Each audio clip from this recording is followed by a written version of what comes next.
All right, good morning, folks, and it is time for Savannah Lexicon. You are listening to WRUULP, Savannah, Georgia, 107.5 FM, WRUU.org. We are Savannah Soundings, community radio with global soul. And you are listening to Savannah Lexicon. This is Wayne Waters, your host. I want you to know that today's guest is going to be County Commissioner for District 8, Chester Ellis, who is also president of the historic Carver Village Association, as well as all sorts of other things. However, before we really get going with that, I do want you to know we need to take care of a few little housekeeping things. For instance, the general disclaimer. So the viewpoints expressed in the following program are not necessarily those of WRUU, its license holder, or its staff. And, okay, also, so good morning, Chester. I surely appreciate you coming on the show today. Good morning, Wayne. It's good to be here. Thank you so much. So, all right, should it be Reverend or Commissioner or Chester or Mr. Ellis? What do you say? Just plain Chester. Just plain Chester. All right. Well, certainly we can go with just plain Wayne also. Man, you are in all sorts of things, a native of Savannah, 30 years experience working in various capacities as an educator and that sort of thing, athletic coach, mentor, president of Woodville Tompkins Scholarship Foundation, president of Savannah Baptist Ministers Union, as well as, we mentioned, District 8 County Commissioner and president of historic Carver Village Neighborhood Association. And I could go on, but we don't want to take up the entire show. So, man, I don't know. I hope you have time to sleep. Oh, Wayne, yes, we get good sleep. We do a whole lot of things, but all those things are intertwined one with another, and so that gives me an opportunity to do them all. All right. Good deal. Well, I appreciate that, and I do appreciate you taking time out of your obviously very busy schedule to come on the show, and we'll discuss some things of interest to District 8 and historic Carver Village Neighborhood Association, and really to Savannah and the Chatham County area at large. So, again, District 8 County Commissioner, President of Historic Carver Village Neighborhood Association, native of Savannah, right? Native of Savannah. Okay. You've been involved in a lot of things. I also, from what I've seen, and correct me if I'm wrong, president of Woodville Tompkins Scholarship Foundation. Foundation, yes. Okay. President of Savannah Baptist Ministers Union. Correct. Do you sleep? Because I don't know all these, and I'm leaving off half of this stuff because I don't want to take the whole show reading off everything you're involved with, but you certainly are involved in a lot, and that's great. That's what we need, are residents and citizens who are indeed very much involved, and you certainly are that. Well, it intertwines with one another. You know, the work I do. And yes, I do sleep. In fact, I sleep well, but it's my calling, and it's my duty to do the things that I do. Okay. Well, that's good. That's good, and we appreciate it. I sort of brought you in a sense, mostly, I guess, as president of the Carver Village Neighborhood Association, historic Carver Village Neighborhood Association, really, but obviously as county commissioner, same sort of thing. So before we really sort of get into some things, let's first, if we may, can you just give us a sense geographically of District 8? District 8 covers from Stiles Avenue, Ogeechee Road.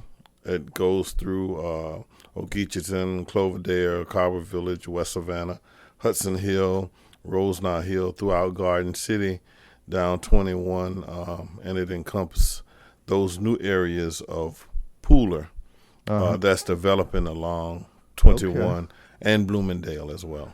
Wow, seems like a very big and sort of, big area. It is a big area. Yeah. Okay. And historic Carver Village. Historic because, I guess, was it last year or this year that August of last year. August of last year. We received our historic designation. You received the historic designation, which is obviously something you were involved in and trying to get established, and others too, no doubt. Yeah, well, I became president of the Carver Village Neighborhood Association in January of 2011. Right. And one of the first things that happened was I was asked to come down to the MPC and Sarah Ward, the Metropolitan Planning Commission. Sarah Ward had a dossier on Carver Village and its historic significance, and they wanted to know from us, what do we want to do with it? So I went back to the Neighborhood Association at our regular meeting, and I brought forth that, I had been to the MPC, talked to Ms. Ward about the information they had, and to find out what they had, what they intended to do with it, because they started working on it in 1995. Wow! But it was never finished. I see. And so a lot of the members of the association thought that they already had the designation. But I told them, no, we did not finish the process. So in January, we started the process all over again. Goodness. Started collecting the data that we had to present to the state office. And we went to the hearing on August 26th of 2016 and were declared a historic district. Excellent. Well, it should be. Yes. I mean, it is indeed a historic district. It is. In Savannah. And I think certainly deserves that designation. All right, let's get around to this. Most of the time when I come in with the neighborhood association, the first thing I ask them, just to sort of get things going, and is this: what would you say if you had to pick just one issue that it was either most important or most worrisome or both? For, let's say, certainly historic Carver Village, but also, I guess, District 8 as well. What would your answer be to that?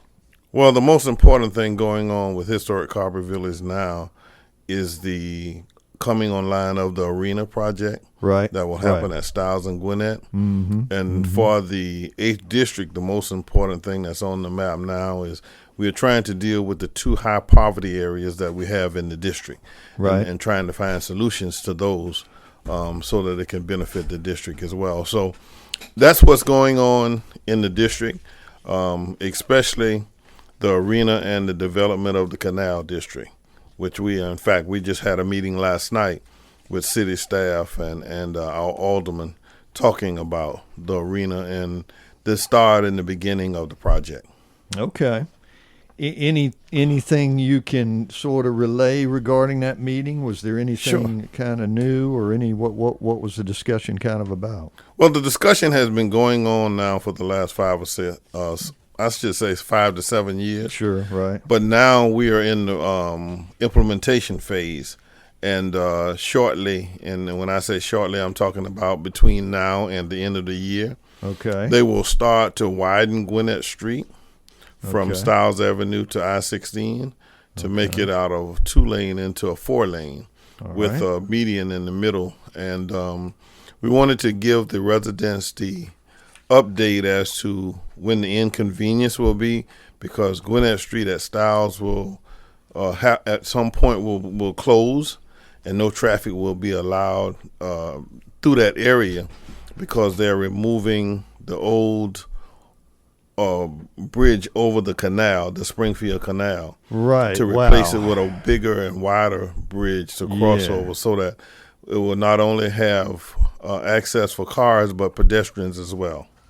Any idea how long it's going to stay closed? Of course, that always depends, really. But, once you get going, you never know how long exactly. But any idea about that? Well, it's projected if they don't run into any trouble, like we were told last night that once a project starts, sometimes you run into things you did not expect. Every time it seems like on any kind of construction project that happens. But so we look for it to be closed somewhere between 6 and 8 months. Wow. For them to reestablish the bridge part. Wow. Then once that happens, then traffic will be able to flow back through that area. So where are people going to go?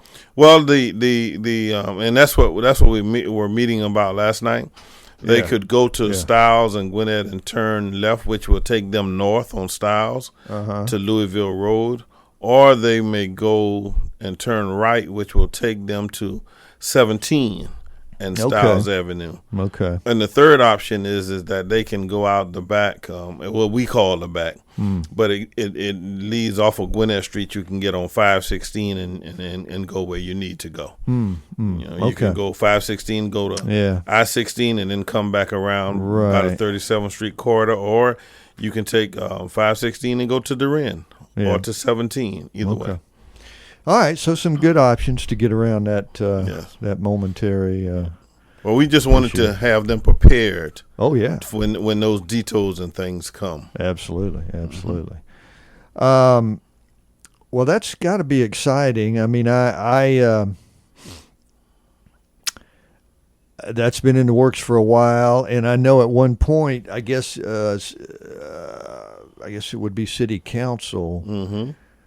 Did in fact decide, hey, we're going to keep it, because at one point it was talking about having it somewhere else. It was a start and start process. We started it, and then it was shut down and closed, and then it came back on the agenda. But the whole while that we were doing the start and stopping, we had already passed SPLOST 5 and SPLOST 6.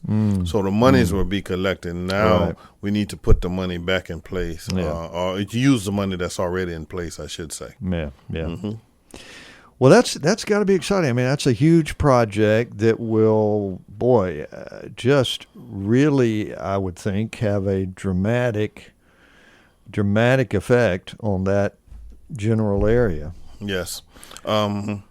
We're looking for one of the major, in fact, in the city, probably one of the major investment that the city will make in a neighborhood. And what we need to make sure that everyone understands is that it will just not be Carver Village that's affected, but it will be when the conception of the Canal District is finished, and we're talking somewhere between taking 15 to 25 years to complete the whole thing. I was going to say, it's not like it's anything that's going to happen real soon. It's going to take a while. It's going to take time. But by the time it finished, it will begin at Savannah River and then go through the Springfield Canal, and it will wind up all the way out on the other side of Tatumville at the Hunter Forest River. And so that's how long and far the canal runs, and they plan on developing that whole canal district. So Carver Village is on the front end of it. But then there is development that will come, and there's opportunities for both the public and the private sector to be involved in the planning and implementation of it. Yeah, good. And I've been really happy to see how much the city, and I guess county as well, has sought public opinion and public commentary on this and all the planning going on, because there's been so much planning and continues to be so much planning going on, and the big just general. What is it, Savannah Forward, I guess? Yes. The big general overall plan and various individual little plans and other plans. There's planning going on all over the place, which is good as long as there's follow through, which I think has been a problem in recent years, where there's all this planning going on all the time, and then there's somehow half of it never gets really implemented or whatever. So hopefully that will not be the case very much. And I think where the ball has slowed down or has stopped in some instances is because we have not done a good job of giving the public the information they need so that they're making intelligent decisions, especially about what affects their neighborhood. Yeah. And that's what I try to do as president of the Neighborhood Association is not only do I attend the meetings, but I take the executive board with me. And not only do we have the president and executive board get the information, but we always have an information session. Like last night's meeting was strictly about three things: the Gwinnett Street widening, the arena, and the Canal District, and that's what we talked about. Those things, and when they're coming online, and it gives the members of Carver Village the opportunity to voice their opinion and to give their input. And as we work with the city staff and our elected officials to make sure that we come up with the best solution that will fit just about everyone's need. You can't please everybody all the time. No, but you can make it where the majority will, and I normally look at the majority as 80% of those affected are in agreements with what's going on. Yeah. Okay. Yeah, if you can get 80% agree on really anything, I'm glad to say that the majority of the residents in Carver Village, we have voted in the 90th percentile, above the 90th percentile, both times for SPLOST 5 and 6, and so we wanted the arena in our area because we look at it as an economic engine to boost the area and to connect with historic downtown, so that folks coming in, our tourists and visitors, will know that we have more to offer than just the downtown area, but there is historical significance throughout the city of Savannah. And so Carver Village happened to be on the front end, and we don't mind doing that. We are for it, and we are working hand in hand to know exactly what's coming in our neighborhood and what we would appreciate and would like, because we like for folks to come to Carver Village. And Carver Village is a neighborhood that was it began in 1947 with the talks in Washington, D.C. Okay. It was developed in 1948. All right. And I always brag on this fact that the second homeowner in Carver Village is still in his house today. The same house he bought in 1948. Wow. Henry Mack is still in that house. Wow. He's 96 years old. I was going to say, he's lived a good long life. He's lived a good long life. He's 96 and he's still in his house. And we just love the fact that we can talk history with him. He can tell us about the development from day one. Because his house was the second one to be occupied. There were 600 houses in the original plan that was built. Right. Okay. And of that 600 houses, there are still 509 of them that are up and running now. Wow. That's good. Yeah. We're trying to get we're working now to try to get the other 59. There are 59 houses that are not habitable right now, but we're working to try to get them back online so that we can get rid of some of the blight that's in Carver Village. Yeah. Okay. All right. Well, you bring up several interesting topics there. I mean, one is the idea of, spreading Savannah's sort of tourism and visitation areas outside of just the landmark historic district, which, of course, is the most prominent one and where all the tourists come and all of that. And there's a whole lot of talk going on about how dense it's all becoming here. Density being an operative word that's been thrown around a lot here lately. And the idea that in areas, like historic Carver Village and out at like Starland and those kinds of areas where, if we can kind of spread some of the wealth, so to speak, and the interest and the visitation to areas outside of the heart of the city, that would be a good thing, obviously. And, yes. Yeah. And one of the things that drive us in that area is in the heart of Carver Village, we have what a lot of the young people know as Pearl Smith. Okay. The older ones know it as Springfield Terrace School. And then the even younger ones know it when it was Overthawk Academy before they built the new Overthawk Academy School. But the school was given in 1922. The city of Savannah gave the school board the land to build a school for the education of blacks and African Americans, and in fact, during that term, it said Negroes. Right. Sure. And so from that, Springfield Terrace came online, and some of the prominent members of Savannah society came through Springfield Terrace, and one of them, that radio icon, E. Larry McDuffie. E. Larry and his sisters attend Springfield Terrace. They used to live in Carver Village in what we call the waterworks portion of Carver Village, and which was closer in. It's Cornwall now, but it used to be Park Avenue when they lived there. And so one of the things that we are doing with the city as we develop the plans for the arena project is that we are bringing Springfield Terrace Museum online. So that we are collecting data and pictures of how it was in the 1920s and 30s when they were students at the school. Right. And bringing the school back online so that there'll be a tourist attraction. Good. So that the tourists will get to know the history of the neighborhood. Nice. That sounds good. Yeah, exactly. Well, then that is good. And then, of course, the arena itself is going to bring, again, that's a ways off, but still, it's coming, and I remember as the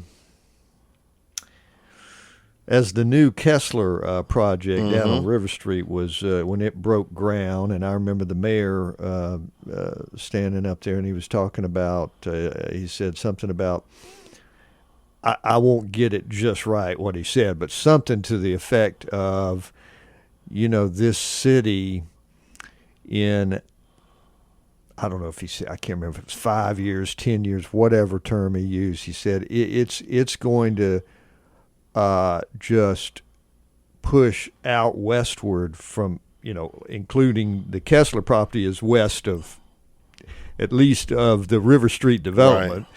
And then further, he was talking about also further out westward from the area. And he just, and he made the comment that it was going to, in the next 5 or 10 years or whatever, was just going to be so much growth out that way from River Street and connecting to River Street and on further out west. And, of course, the arena project and all that is a big part of that. Yes, and that's why we're in the process now of talking with the city of getting the canal project on board, because the canal project will connect with River Street so that tourists can actually walk. Exactly. From the downtown area to the arena area to the canal district to Carver Village. Right. So that it all will be online, and we're talking about less than a 10-minute walk. But I was going to ask you how far that was. Yeah, making it very attractive. Yeah. And bringing those things so that people will want to come and see. Yeah. And so we're just connecting the dots. That's good. And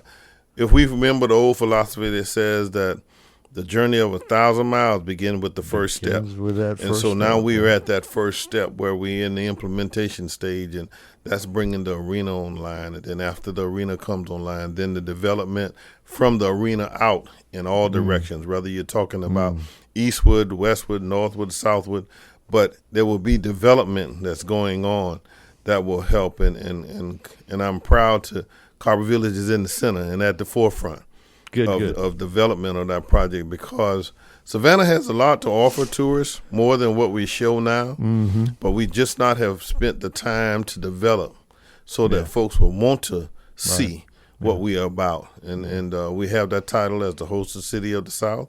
And so we want to extend that hospitality beyond just downtown so that it impacts everyone in Chatham County, really, and the surrounding counties. Oh, yeah. It's wherever and whatever it is, it's putting tax money in the coffers, and it's making a newer, fresher, more expanded concept of Savannah, not only for us, but out there in sort of the tourism world, if you would, and all of that. So yeah, it's all helpful to everybody in the city. Yes.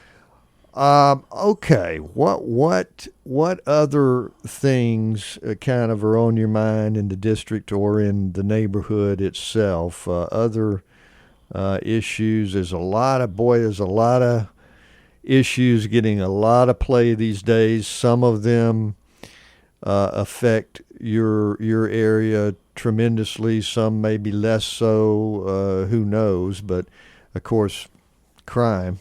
Yeah. Crime is a thing. I was reading, if I may, Sure. reading the paper today. 9 indicted on federal gun charges. Now that's the good news that they're indicted.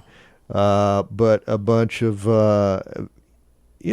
young people, for the most part, 24, 25, 26. Yeah. At least they're not teenagers, but Right. still, that's way too young to be involved in such stuff. Well, any age you shouldn't be involved in such stuff like that.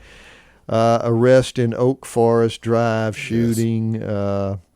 A 20-year-old documented gang member. Now, I'm not. Again, this is not your neighborhood, but I'm just saying in the city at large, police investigating a shooting in the 600 block of West 34th Street, injured a 23-year-old man. Of course, the other night we had the tragic shooting scenario at City Market and all of that. And, it's such a difficult issue, and there's so many things that kind of lay under it and whatever. It's honestly, it can be very depressing talking about it sometimes because. Yeah, that is a point. But let me say this to you, Wayne. Yeah. Carver Village went through its stint of that as well. Yeah. In fact, we had 2 single homicides, and then we had a triple homicide in Carver Village. Yeah. But what we did was 6 years ago, we partnered, and when I say we, I'm talking about the Neighborhood Association. Okay, right. We partnered with a federal task force. Okay. And the federal task force was made up of Secret Service agents, ATF agents, Georgia Bureau of Investigation agents. We had the Metro officers involved, right? And we were working with the federal DA as well as our own DA here in Savannah and Chatham County, and we targeted those things that were going on that were illegal in Carver Village. And I was proud to say, after being involved with that and with that task force, the crime rate in Carver Village went down 67%. Because we knew who those individuals were, but the neighborhood needed to get involved. Yes, exactly. And we got involved to where we had our senior citizens and our young people and middle-aged people all, when they saw it, they said it, and they gave the information, and that information led to arrest of folks. It led to the crime rate going down. And so the same type activity has to happen in the city of Savannah and in Chatham County. If we're going to do something about the crime rate, folks will have to know that Crime Stopper is not an enemy, it's a friend. And we use that to get out the information. And so when we did that in Carver Village, and we got folks to start reporting things to our community officer and to our patrol officers, no matter how little you think it is, but we gave them that information, we were able to bring down the crime rate. And the same type thing has to happen here in the city and in the county. Well, that's encouraging, and I'm glad you brought that up, because I was going to bring that up maybe even on my little segment at the end of the show. And there's a big, I don't know if it's an ad or what in the paper today for Crime Stoppers, but 912-234-2020. And online, SavannahChathamCrimeStoppers.org. And it is absolutely, as I understand it, absolutely confidential. And, boy, those phone lines ought to be burning up, because there's stuff going on. And so people, and it's just like you say, as you guys exhibited there, and I'm very very heartened to hear what you're telling me about the drop in crime there and the public involvement, because that's exactly what has to happen, and it's got to happen all over this city. It does, and we just can't sit back silent. No. And those that are committing those acts are the ones that we don't want in our neighborhood, because it causes folks to live in fear, and we should not live in fear. No. And so we took the horns and we just said to them, listen, in order for the police to be of service to us, we need to help them with information. The more the information they can, especially when they are able to corroborate the information and to make sure that the information is true. And so from that, there were indictments that went on in Carver Village. There were houses that had to be seized and cleaned up. And so those things happened.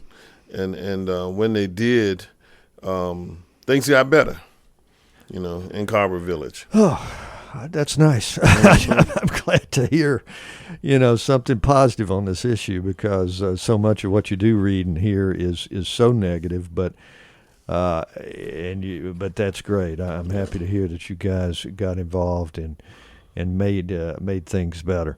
All right, we are at a little past the halfway point here. We need to take a short little break, but it won't be long. And my guest is Chester Ellis, who is District 8 County Commissioner and also president of the historic Carver Village Neighborhood Association, and innumerable other things that I can't take the time to mention, but all sorts of other things that Chester is involved with.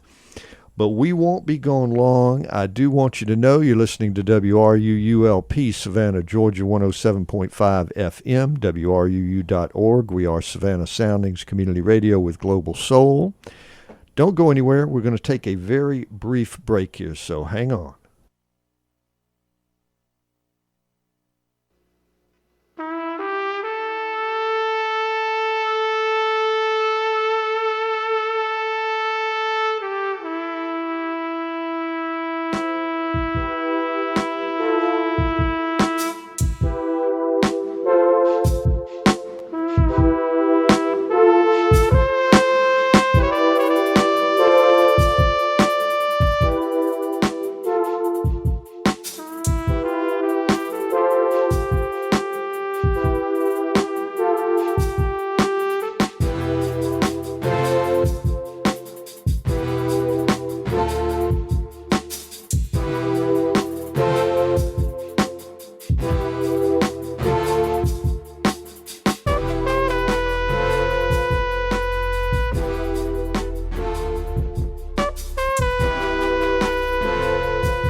This portion of WRUULP Savannah Soundings programming is made possible by a grant from Sentient Bean, offering fair trade coffee, vegan and vegetarian food, and breakfast all day. Located at 13 East Park Avenue, across the street from the tennis courts at Forsyth Park. Our menu and special events listings can be found at sentientbean.com. All right. We are back. This is Wayne, and you are listening to Savannah Lexicon here this fine Tuesday morning in Savannah. I do want to let you know that WRUU is now collecting items for the annual Savannah Soundings fundraising auction. The auction will run from July 15th to July 30th, with proceeds going to WRUU to continue providing great music and a voice for the Savannah community. Auction items range from gift cards to vouchers for products and services that are guaranteed to delight and surprise. Tell everyone you know about donating and about the auction. Donations can be made now. And for information on donation, contact Trent Kissinger at takissinger@gmail.com. So,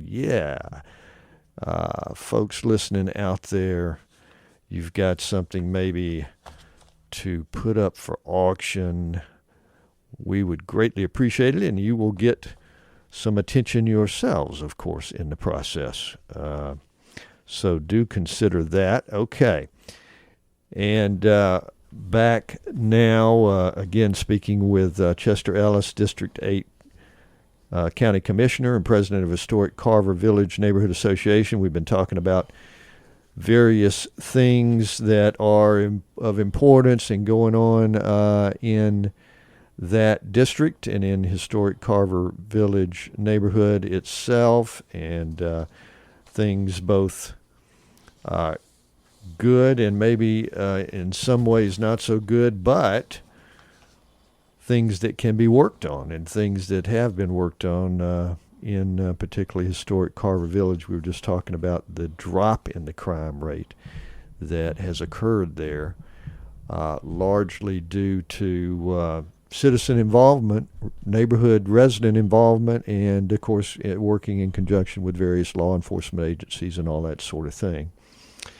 Another issue, I don't know, we've had talk about sort of traffic calming and issues of that, particularly downtown. Is that something of an issue where you are, where there's too much traffic? Are they going too fast? Anything like that, or is that not really an issue too much?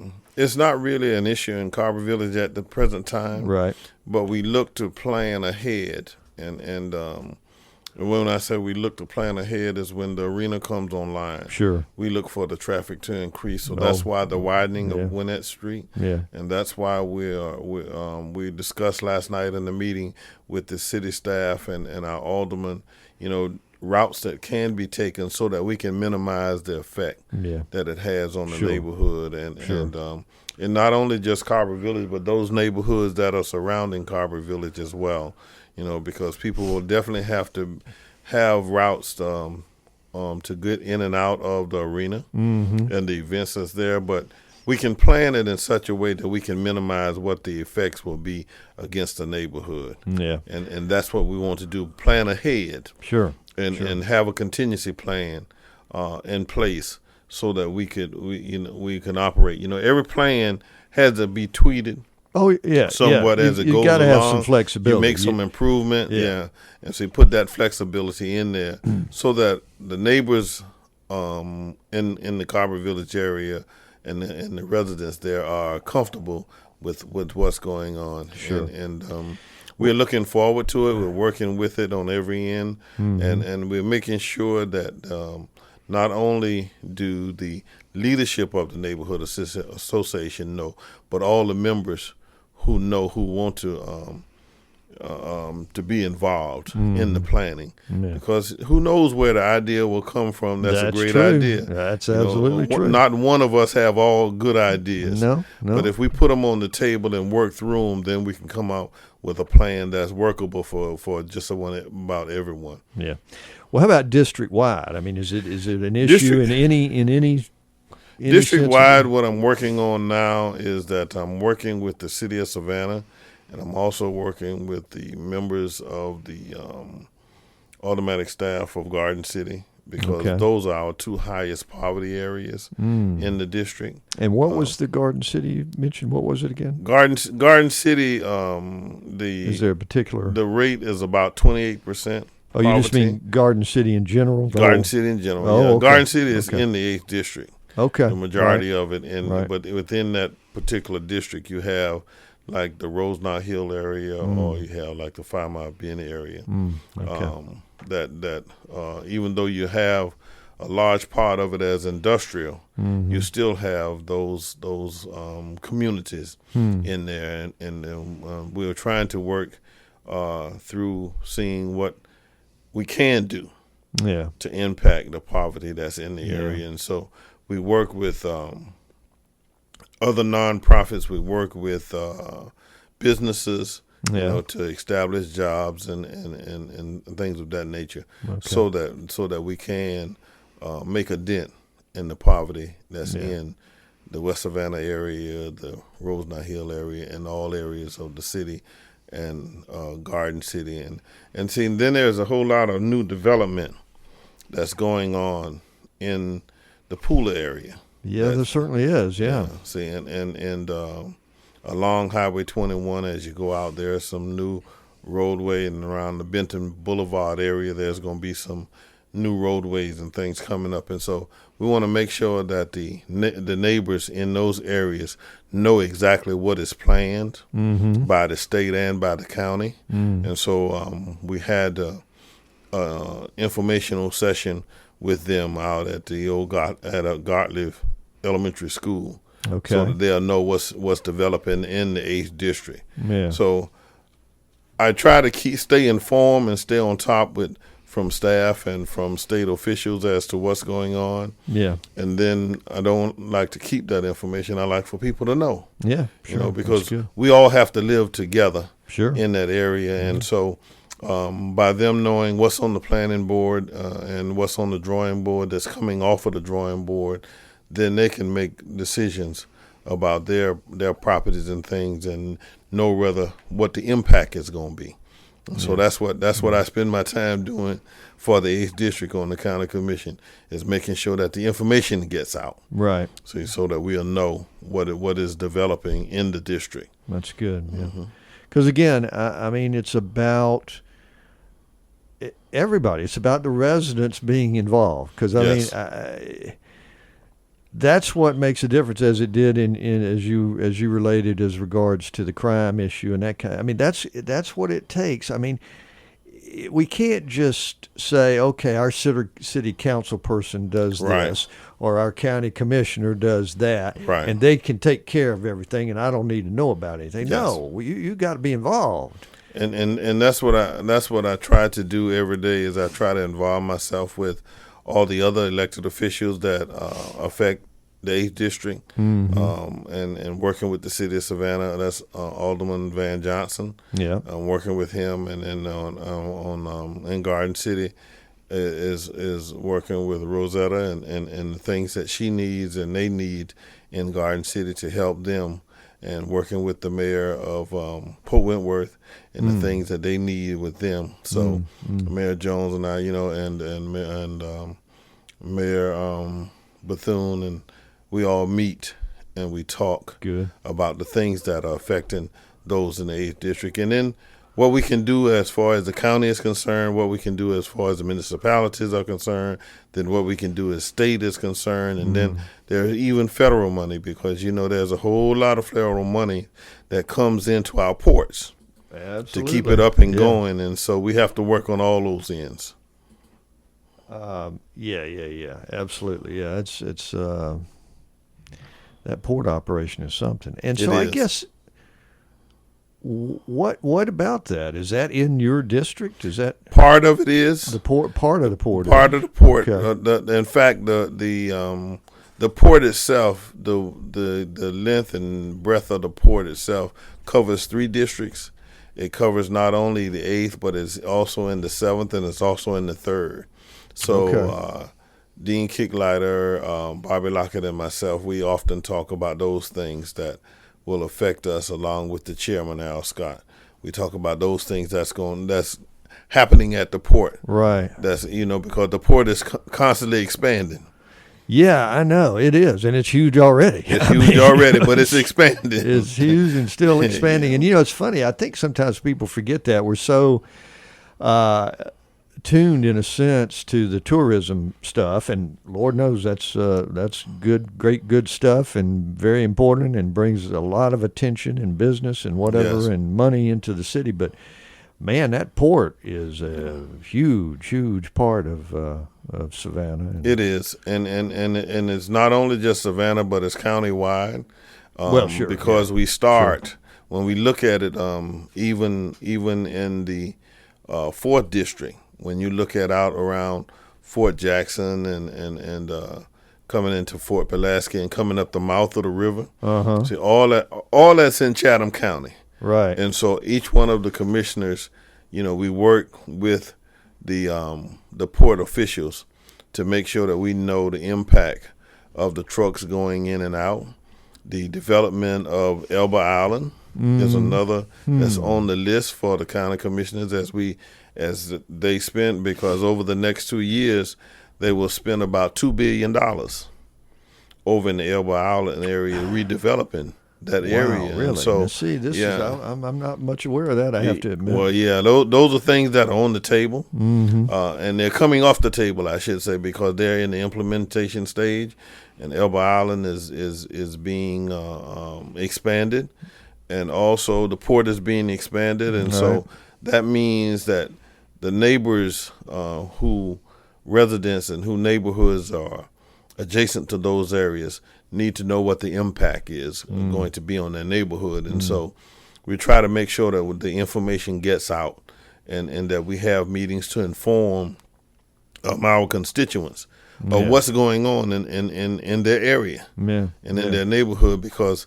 as I said, when you connect all the dots, we're all in one. And so that's why it's good to be able to work on those things which are directly affecting Carver Village. But then when we look at it, Carver Village is just a part of Chatham County. Sure. See, and so we developed the plan for the whole county. And so that's why I say that the things that I do are intertwined. Yeah.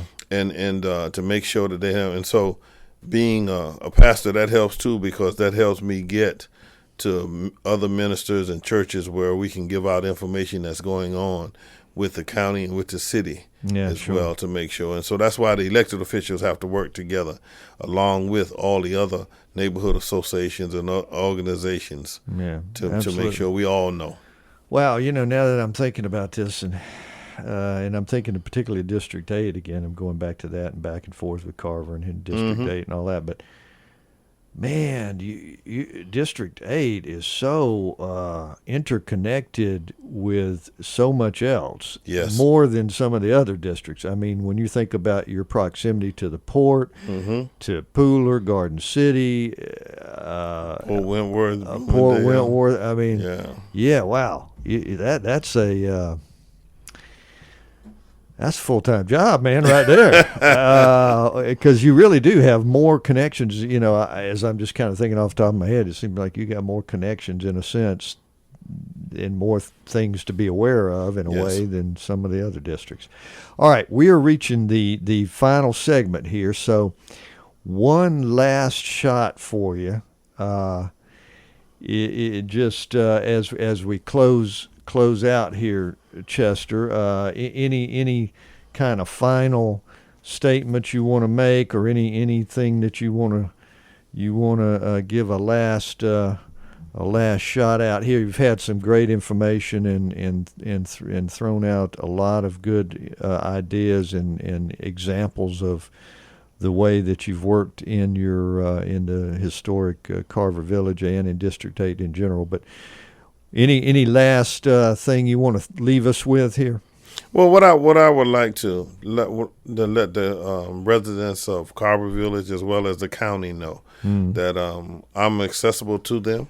You can easily get in touch with me. You can go to the county website, and there they have my county phone, which I keep on my side at all times. Okay. And it has no time limit. If there's a situation you need to talk with, call me. Okay.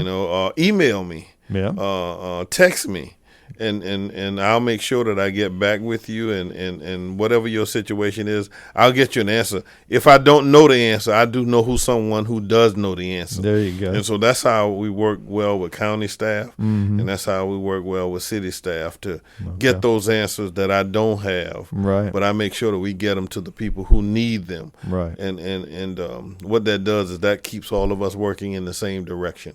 Yeah. Progress is coming. Yep. and we all need to be working toward that progress so that you're comfortable with the progress that's coming. Yeah. As I told the members of Historic Carver Village on last night, the arena is coming. With the arena coming, that means that there's going to be more traffic in the neighborhood, and so we want to be prepared for that.